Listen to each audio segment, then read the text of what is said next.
안녕하세요, 여러분. 오늘은 우리가 일상에서 겪을 수 있는 중요한 주제에 대해 이야기해 보려 합니다.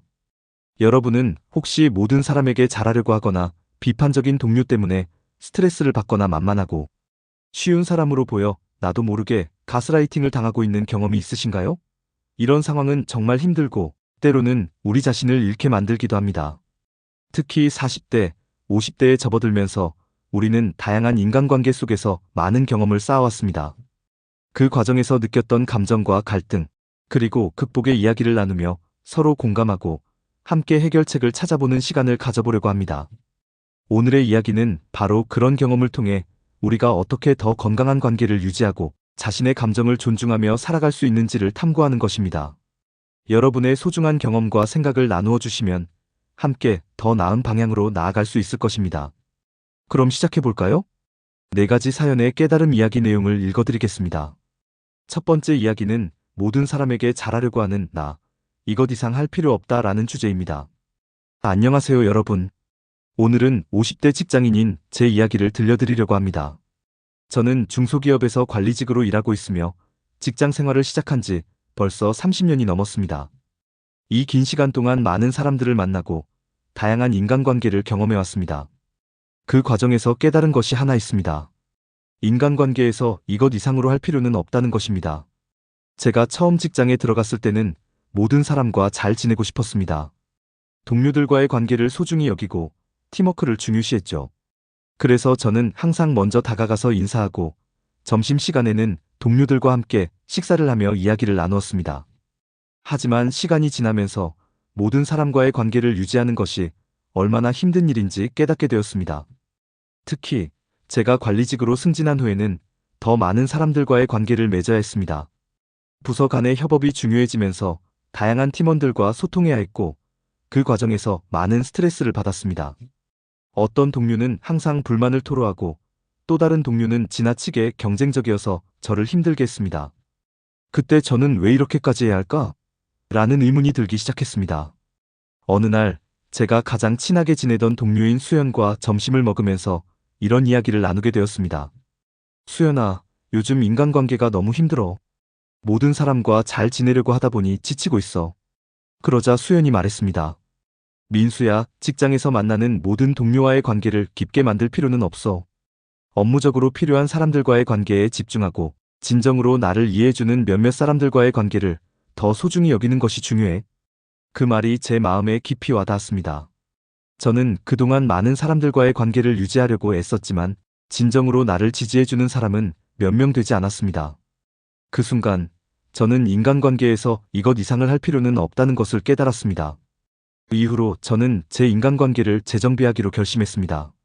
먼저 직장에서의 관계를 효율적으로 관리하기 위해 필요한 사람들과의 소통을 강화했습니다. 프로젝트를 함께하는 팀원들과는 깊이 있는 대화를 나누고 서로의 의견을 존중하며 협력했습니다. 하지만 그 외의 동료들과는 간단한 인사만 나누고 가벼운 대화로 관계를 유지했습니다.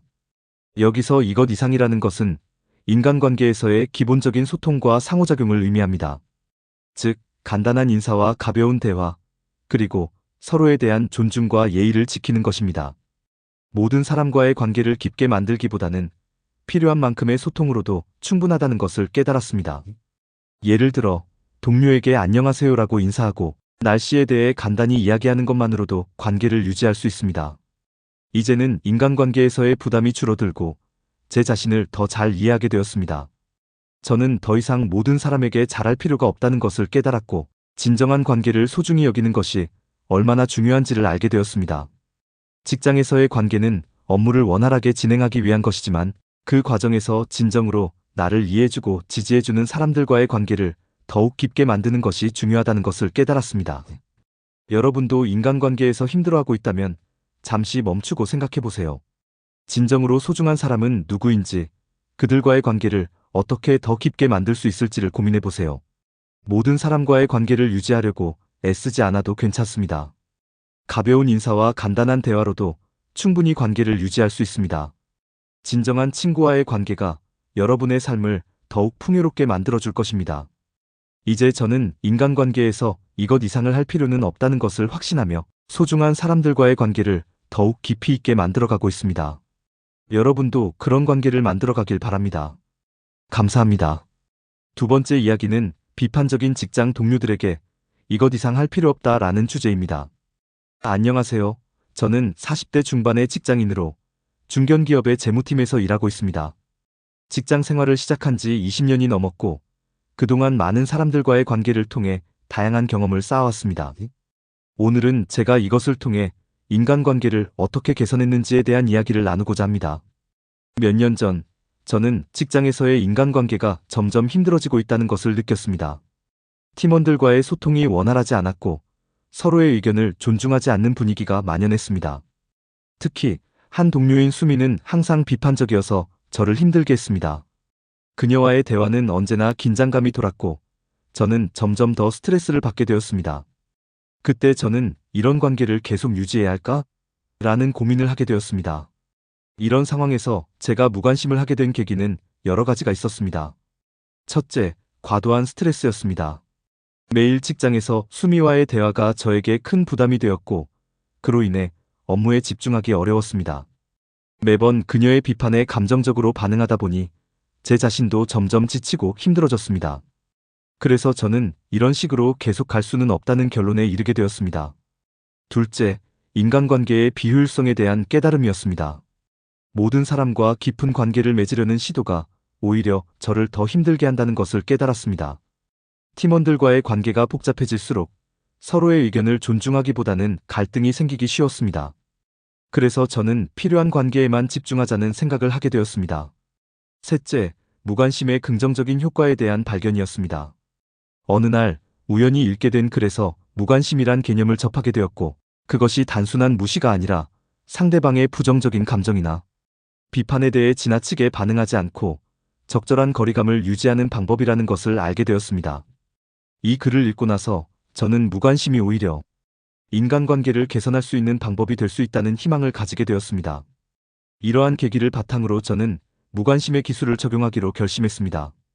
처음에는 이 방법이 정말 효과가 있을까 의심스러웠지만 저는 한번 시도해보기로 했습니다. 수미와의 대화에서 감정적으로 반응하지 않고 차분하게 대처하기 시작했습니다. 그런 의견도 있을 수 있겠네요. 다른 방법도 생각해볼까요? 라고 말하며 대화를 이어갔습니다. 놀랍게도 수미는 저의 반응에 당황한 듯 보였고 이후 대화는 훨씬 부드럽게 진행되었습니다. 이런 경험을 통해 저는 무관심이 단순한 무관심이 아니라 상대방의 감정을 존중하면서도 자신의 감정을 지키는 방법이라는 것을 깨달았습니다. 상대방의 비판에 대해 지나치게 반응하지 않음으로써 저는 불필요한 갈등을 줄이고 더 나은 관계를 형성할 수 있었습니다. 이후로도 저는 이 기술을 지속적으로 활용했습니다.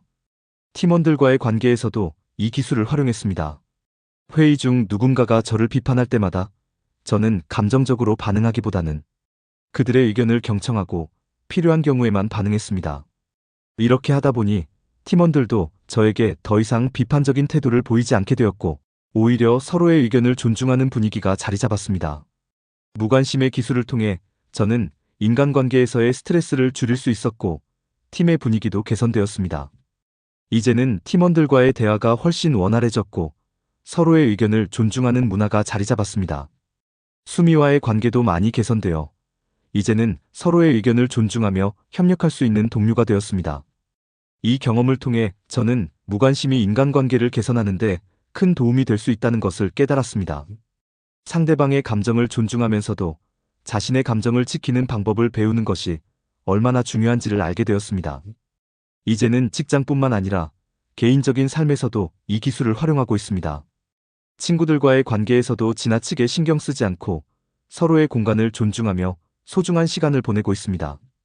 이렇게 하다 보니 친구들과의 관계도 더욱 깊어지고 서로의 삶을 존중하는 건강한 관계를 유지할 수 있게 되었습니다. 마지막으로 저는 여러분에게도 무관심의 기술을 추천하고 싶습니다. 인간관계에서의 스트레스를 줄이고 더 나은 관계를 형성하는 데 큰 도움이 될 것입니다. 상대방의 의견을 존중하면서도 자신의 감정을 지키는 방법을 배워보세요. 여러분의 인간관계가 더욱 풍요롭고 건강해질 것입니다. 감사합니다. 세 번째 이야기는 직장에서 호구되지 않으려면 이것 이상할 필요 없다라는 주제입니다. 안녕하세요. 저는 40대 후반의 직장인 정수입니다. 제 인생의 많은 부분을 직장에서 보내며 다양한 사람들과의 관계 속에서 많은 것을 배웠습니다. 그 중에서도 만만하게 보이지 않기 위해서 깨달은 것은 자신을 존중하는 것과 이기적인 것의 차이를 이해하는 것이 제게 큰 도움이 되었습니다. 이 이야기를 통해 여러분과 제 경험을 나누고자 합니다. 제가 처음 직장에 들어갔을 때 저는 항상 동료들과의 관계를 중요하게 생각했습니다. 사람들과 잘 지내고 좋은 인상을 남기고 싶었죠. 그래서 동료들이 부탁하는 일이나 요청을 쉽게 수락했습니다. 정수야, 이 일 좀 도와줄래? 라는 질문에 망설임 없이 네, 물론이죠. 라고 대답하곤 했습니다. 하지만 시간이 지나면서 이런 태도가 저를 점점 더 힘들게 만든다는 것을 깨달았습니다. 제가 도와준 일들이 쌓여가면서 제 업무는 점점 더 늘어났고 결국 제 본업에 소홀해지기 시작했습니다. 어느 날 제 상사가 저에게 중요한 프로젝트를 맡겼습니다. 그 프로젝트는 제 경력에 큰 영향을 미칠 수 있는 기회였죠. 그런데 그때 동료가 또 다른 부탁을 해왔습니다. 정수야, 이번 주말에 이 자료 좀 정리해 줄 수 있어? 예전 같았으면 주저없이 수락했겠지만 이번에는 잠시 생각해 보았습니다. 내가 이 일을 도와주면 내 프로젝트는 어떻게 될까? 라는 질문을 스스로에게 던졌습니다. 그 결과 저는 그 일을 도와주기보다는 미안하지만 이번 주말은 제 프로젝트에 집중해야 해서 도와줄 수 없어요. 라고 단호하게 말했습니다. 이 순간 저는 제 자신을 존중하는 태도를 가짐으로써 다른 사람들도 저를 만만하게 보지 않게 된다는 사실을 깨달았습니다. 하지만 이 경험을 통해 자신을 존중하는 것과 이기적인 것에 경계가 모호해질 수 있다는 점도 알게 되었습니다. 이기적인 행동은 다른 사람의 필요와 감정을 무시하고 오로지 자신의 이익만을 추구하는 것입니다. 예를 들어 제가 동료의 부탁을 거절할 때 내가 바쁘니까 너는 알아서 해라고 말한다면 이는 이기적인 태도입니다. 반면 내가 지금 중요한 프로젝트를 진행 중이라 도와줄 수 없지만 다른 방법으로 도와줄 수 있어라고 말한다면 이는 자신을 존중하면서도 상대방을 배려하는 태도입니다. 이런 경험을 통해 저는 자신을 존중하는 것이란 자신의 필요와 감정을 인식하고 그것을 바탕으로 건강한 경계를 설정하는 것임을 깨달았습니다. 그리고 이기적인 행동은 상대방의 필요를 무시하고 자신의 이익만을 추구하는 것이라는 점을 분명히 알게 되었습니다. 이후로 저는 제 경계를 더욱 확고히 하기로 결심했습니다. 직장에서의 모든 요청에 대해 즉시 수락하기보다는 항상 제 상황을 고려하고 필요할 때는 단호하게 거절하는 연습을 했습니다. 그렇게 하다 보니 제 업무 효율이 높아졌고 동료들과의 관계에서도 서로를 존중하는 건강한 관계를 유지할 수 있었습니다. 또한 저는 제 자신을 더욱 발전시키기 위해 노력했습니다. 매주 한 권의 책을 읽고 새로운 기술을 배우는 시간을 가지기로 했습니다. 이를 통해 제 전문성을 높이고 동료들에게 신뢰받는 존재가 되었습니다. 지식은 힘이다라는 말처럼 제가 쌓은 지식과 경험은 저를 더욱 강하게 만들어 주었습니다. 이런 변화는 제 주변 사람들에게도 긍정적인 영향을 미쳤습니다. 동료들은 저를 더 이상 만만하게 보지 않았고 오히려 저에게 조언을 구하거나 도움을 요청하는 경우가 많아졌습니다. 저는 이제 그들에게 신뢰받는 동료이자 존경받는 선배가 되었습니다. 마지막으로 제가 좋아하는 명언 하나를 소개하고 싶습니다. 자신을 사랑하는 것은 평생의 연애의 시작이다. 마이너스 오스카 와일드. 이 말처럼 자신을 존중하고 사랑하는 것이 결국 다른 사람에게도 존중받는 길임을 깨달았습니다. 여러분도 자신의 경계를 설정하고 필요할 때는 단호하게 거절하는 연습을 해보세요. 그렇게 함으로써 여러분은 사람들에게 만만하게 보이지 않고 존중받는 존재가 될 수 있을 것입니다. 결국 자신을 존중하는 태도는 나 자신을 지키는 것이며 다른 사람들에게도 나를 소중히 여기는 방법임을 잊지 마세요. 감사합니다. 마지막 이야기는 가스라이팅에서 벗어나는 방법, 이것 이상 할 필요 없다라는 주제입니다. 안녕하세요. 오늘은 제가 친구와의 관계에서 겪었던 힘든 경험과 그로 인해 깨달은 점에 대해 이야기하고 싶습니다. 특히 가스라이팅에서 벗어나는 데 도움이 되는 한 가지 간단하고 확실한 방법을 공유하고자 합니다. 저는 중학교에서 25년째 학생들을 가르치고 얼마 전에 은퇴를 하였습니다. 제 직업은 저에게 큰 보람을 주지만 동시에 인간관계에서도 많은 도전을 안겨주기도 하였습니다. 저는 항상 친구들과의 관계를 소중히 여겼고 이번에 다시 고향으로 이사를 오면서 수미라는 오랜 친구를 만나게 되었습니다. 수미는 저에게 소중한 친구였고 우리는 서로의 고민을 나누며 지내왔습니다. 하지만 최근 몇 년간 수미와의 관계가 점점 이상해지기 시작했습니다. 수미는 자주 저에게 너는 항상 이렇게 생각하잖아. 내가 너를 걱정해서 하는 말이야. 라고 말하며 제 의견이나 감정을 무시하는 경향이 있었습니다. 처음에는 그녀의 걱정이 고마웠지만 점차 그 말이 저를 압박하는 것처럼 느껴졌습니다. 어느 날 수미와의 대화에서 저는 큰 충격을 받았습니다. 제가 힘든 일을 겪고 있다고 이야기했을 때 그녀는 너는 항상 그렇게 약해. 좀 더 강해져야 해. 안 되겠다. 내 말을 잘 듣고 자기가 하라는 대로 하라고 말했습니다. 그 순간 저는 제 감정이 무시당하고 있다는 느낌을 받았습니다. 수미는 저를 걱정하는 척했지만 사실은 저를 조종하고 있다는 생각이 들었습니다. 저는 점점 더 불안해지고 제 자신을 잃어가는 것 같았습니다. 그 순간 교사로서의 경험이 떠올랐습니다. 저는 수많은 학생들과의 관계를 통해 건강한 인간관계가 얼마나 중요한지를 잘 알고 있었습니다. 학생들에게는 자신을 존중하고 자신의 감정을 표현하는 것이 얼마나 중요한지를 가르쳐 왔습니다. 그런데 정작 저 자신은 그런 원칙을 지키지 못하고 있었던 것입니다. 수미와의 관계가 저에게 미치는 부정적인 영향을 무시하고 그 상황을 방치한다면 결국 저의 정체성과 자존감이 무너질 것이라는 직감이 들었습니다. 하지만 수미와의 관계는 단순히 정리할 수 있는 것이 아니었습니다. 우리는 오랜 친구였고 그동안 쌓아온 추억과 신뢰가 있었습니다. 그래서 저는 즉각적으로 관계를 정리하기보다는 상황을 정확히 판단하기 위해 고민했습니다. 이런 상황에서 제가 찾은 해결책은 바로 예전에 학생들과 함께했던 내 감정 기록하기입니다. 내 감정 기록하기 이 방법은 간단하지만 매우 효과적입니다. 가스라이팅인지 아닌지 모호할 때 상대방의 말이 나에게 어떤 영향을 미치는지를 명확히 인식하는 것이 중요합니다. 저는 대화 내용을 녹음하고 매일 저녁 그날의 감정과 생각을 간단히 적어보았습니다. 매일 저녁 그날 느낀 감정이나 수미와의 대화에서 불편했던 점을 적었습니다. 예를 들어 오늘 수미가 나에게 너는 항상 약해. 이건 이렇게 해야지. 다른 사람의 말은 듣지 마라고 말했을 때 기분이 나빴다. 라고 기록합니다. 이렇게 하면 자신의 감정을 명확히 인식할 수 있기 때문입니다. 그리고 패턴을 찾아보았습니다. 일주일 정도 기록한 후 그 내용을 다시 읽어보니 수미의 말이 반복적으로 나에게 어떤 영향을 미쳤는지를 알 수 있었습니다. 이렇게 기록한 내용을 바탕으로 수미와의 관계를 어떻게 할 것인지 결정할 수 있었습니다.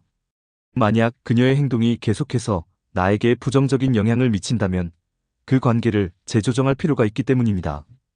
이 방법은 제가 수미와의 관계에서 벗어나는데 큰 도움이 되었습니다.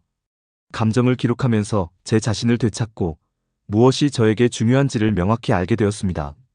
그리고 수미와의 대화에서 제 감정을 솔직하게 표현할 수 있는 용기를 얻었습니다. 여러분도 혹시 친구에게 가스라이팅을 당하고 있다고 느끼신다면 이 간단한 방법을 시도해보세요. 매일 저녁 자신의 감정을 기록하는 것만으로도 큰 변화를 경험할 수 있습니다. 자신의 감정을 명확히 인식하고 그에 따라 행동하는 것이 얼마나 중요한지를 깨닫게 될 것입니다. 이제 저는 수미와의 관계를 재정비한 덕분에 더 많은 에너지를 제 자신에게 쏟을 수 있게 되었습니다. 저는 주말마다 취미 활동을 즐기고 가족과의 시간을 소중히 여기며 진정한 친구들과의 관계를 더욱 깊이 있게 만들어가고 있습니다. 이러한 변화는 제 삶의 질을 높여주었고 인간관계에서도 더 긍정적인 태도로 임할 수 있게 해주었습니다. 여러분도 인간관계에서 힘들어하고 있다면 잠시 멈추고 생각해보세요. 진정으로 소중한 사람은 누구인지, 그들과의 관계를 어떻게 더 깊게 만들 수 있을지를 고민해보세요. 모든 사람과의 관계를 유지하려고 애쓰지 않아도 괜찮습니다. 진정한 친구와의 관계가 여러분의 삶을 더욱 풍요롭게 만들어줄 것입니다. 이제 저는 제 자신을 잃지 않고 진정한 자아를 찾으며 살아가고 있습니다. 여러분도 그런 삶을 만들어가길 바랍니다. 감사합니다. 영상이 유익하셨다면 좋아요 버튼을 눌러주시고 앞으로도 더 많은 이야기를 듣고 싶으시다면 구독해주세요. 여러분의 소중한 공감 댓글도 기다리고 있습니다. 함께 소통하며 더 나은 관계를 만들어가는 여정을 계속해 나가요. 감사합니다.